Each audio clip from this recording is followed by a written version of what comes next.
So let's take a look at these predictions here in terms of where we think rates are going to go. Obviously, we've got another announcement coming up here in July at the end of the month, and it looks like everybody's thinking we're going to hold again here. 74% chance is what the market's pegging as us to stay at 2.75. And then in our September announcement on the 17th, likelihood changes 71%. We get another quarter of a point cut to 2.5. And even though we're going into next year, that is really it for the year. And Yeah. originally at one point, we thought we were going to get two, maybe three more. Definitely two, but it looks like it's just going to be the one, Matt. Yeah, it's just going to be the one. And even the one potentially in January is only 52% priced in. Yeah. And again, this is because inflation is going to be running hotter. And if you cut interest rates with high inflation, it's only going to make the inflation worse.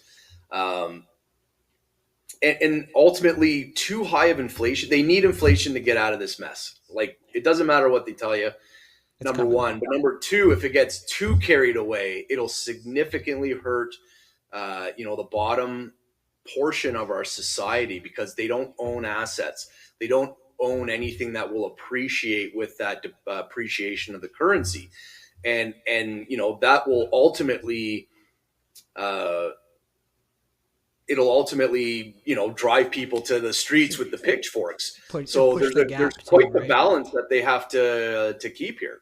Yeah. Yeah. And so as we move to the bottom part of the chart here, what you can see here is the fixed rates. And again, this is an average across 10 lenders that we get from Wawa. And so, Matt, as you were talking about those 5-year rates, thinking we've kind of bounced it around there, maybe this is where it's going to stay for a little bit. Sure enough, the average across these 10 were 2 basis points higher from 4.34 to 4.36. So yeah, I think I mean that's what we're seeing. That's what the chart's showing. That's what Wawa's saying across all these lenders. Seems like it'll stay.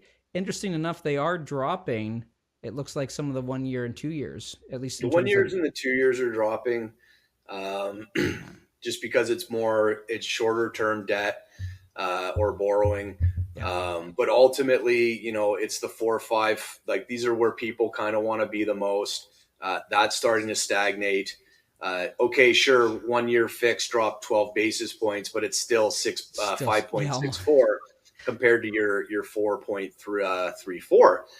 And a couple months back, this was more in the like closer to 4%. I know a lot of people that yep, are getting 3.8% fixed year, five yep, year. three nine Now nines. I think a client of mine just got a 4.19, 4.15, somewhere Yes, around there. Um, so that they are starting to accelerate to the high side. yeah, yeah. I just had a client get a renewal at 399.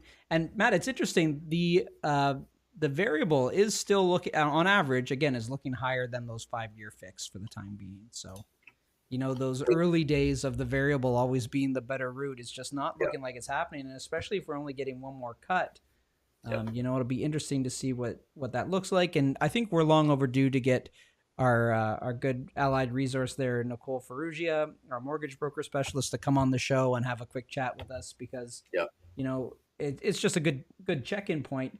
But what she brings to the table a lot of the time is the discounts that a lot of these lenders are giving off of those rates, and she likes to give us a heads up when she sees those discounts disappearing. So you start to pay attention to where the next move's going to happen because the banks already know and they're pricing that in based on the discount that they can give. So